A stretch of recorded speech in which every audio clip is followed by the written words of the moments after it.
Voilà. Donc on a montré que le groupe ON est engendré par des réflexions. On va avoir un résultat analogue. On regarde un groupe qui approche ON, qui est un peu plus simple, entre guillemets, mais c'est pas que entre guillemets, on le verra tout à l'heure, un peu plus simple que ON. C'est le groupe SON. C'est un petit peu ce que le sous-groupe alterné est au groupe symétrique. Voilà. Un groupe d'approche, on va dire, un groupe un peu plus facile à comprendre, qui approche le groupe important. Et ici, on a SON.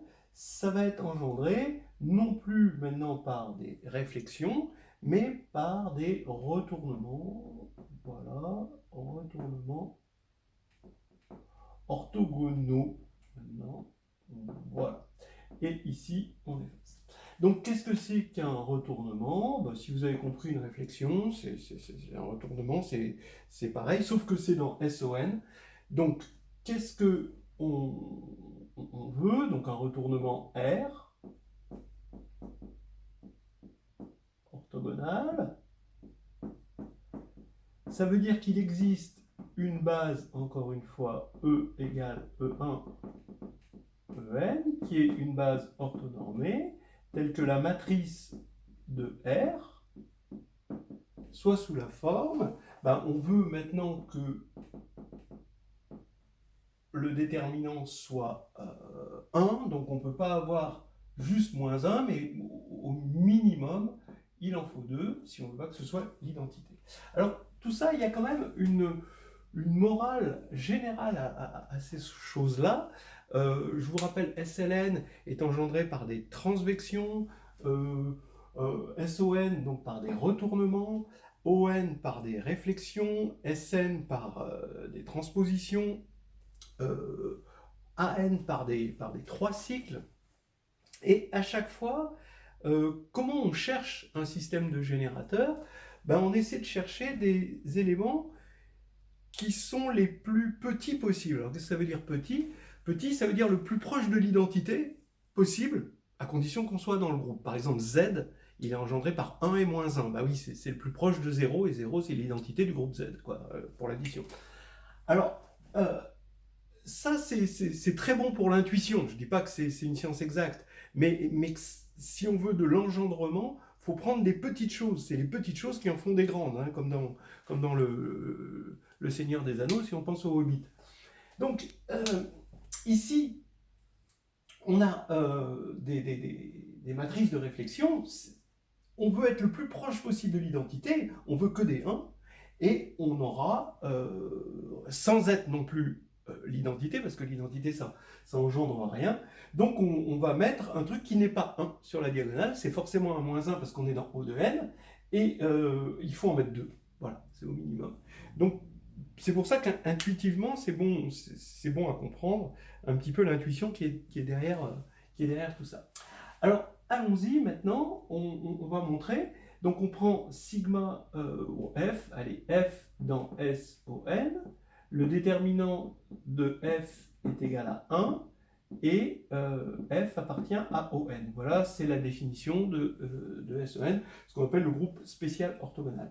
Donc ici, on va avoir F qui va être engendré par, on sait que c'est une composition de réflexion orthogonale, d'après ce qu'on a vu tout à l'heure, parce que ON il est engendré par les réflexions orthogonales.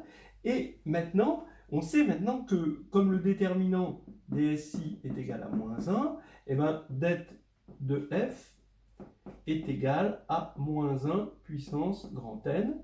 Mais comme c'est égal aussi à 1, ça veut dire que N est pair. Donc, on va avoir un nombre pair de réflexions, normal. Il suffit de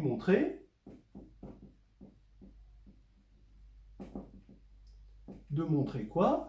Que à chaque fois qu'on a deux réflexions orthogonales, eh bien, c'est égal au produit de deux retournements orthogonaux. Voilà. Alors, effectivement, puisqu'il y en a un nombre pair, on les prend 2 par 2 et on aura f en fonction des retournements. Voilà. Alors, comment maintenant on va montrer cette assertion et on va donc partir de S et S' de réflexion orthogonale, d'accord? Et alors, il va y avoir un hyperplan. Alors, S va sur un hyperplan H, ça va être l'identité, ça c'est ce qu'on a vu, c'est la définition. Et sur H orthogonal, ça va être moins l'identité. Et pareil avec des primes hein, pour S' et H'. Alors on va prendre, ici c'est un SH et un S' par rapport à un hyperplan H'. Hein. Alors maintenant on va poser F égale H inter H'. Si H égale H', alors S rond S', c'est S rond S, hein, puisque une réflexion elle est entièrement déterminée par son hyperplan, donc c'est l'identité, donc elles sont égales. Bon là c'est pas intéressant parce qu'on aurait l'identité, voilà. Donc ok, ça c'est pas un problème. Maintenant si H est différent de H', c'est le cas intéressant. Alors qu'est-ce qu'on va dire? Alors on va dire que S indice, donc F d'abord, est de dimension. Alors c'est la formule de Grassmann, je ne sais pas si hein, tout le monde connaît hein, la formule de Grassmann, qui va dire que la dimension de H plus la dimension de H' est égale à la dimension de F, c'est-à-dire l'intersection, plus la dimension de la somme. Mais la somme, H plus H', c'est strictement plus grand que H, et c'est inclus dans E, donc pour une question de dimension, c'est la dimension de E. Donc ça veut dire que, ici on va avoir n-1, là c'est n-1, là c'est l'inconnu, là c'est n, et donc c'est que la dimension de F c'est n-2.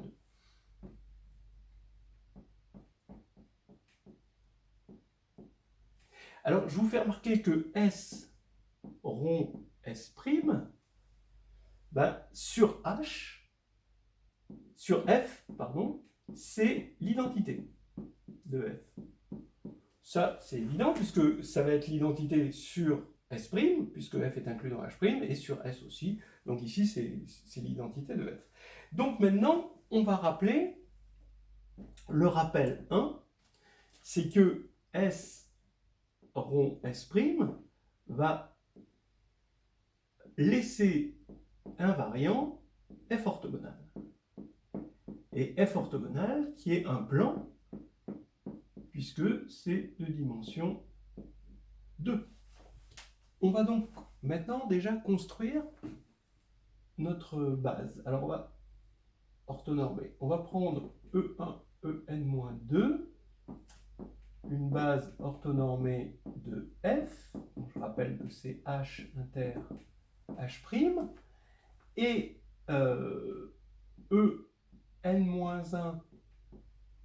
En, une base orthonormée de F orthogonale. Ce qui va faire que, globalement, la base des EI, de 1 à n, hein, va être une base orthogonale de E. Voilà. Maintenant, on va construire nos réflexions R et R'. Alors, R, comment on va le construire? R sur cette base-là, d'accord, ça va être, on va dire R de E1, EI, ça va être EI pour I de 1 à n-3, R de En-2, d'accord, ça va être moins En-2, et maintenant qu'on l'a défini sur tout F, il suffit de le définir sur F orthogonal, et R sur F orthogonal, ça va être simplement ce qu'on a appelé S, la réflexion de tout à l'heure, restreint à F orthogonal. Et idem pour R', je peux le faire peut-être avec des couleurs. Là ici, R', ça va être bon. Là, on va avoir ça. Et R', on va avoir égal à S'. Alors, d'abord, qu'est-ce qui va se passer?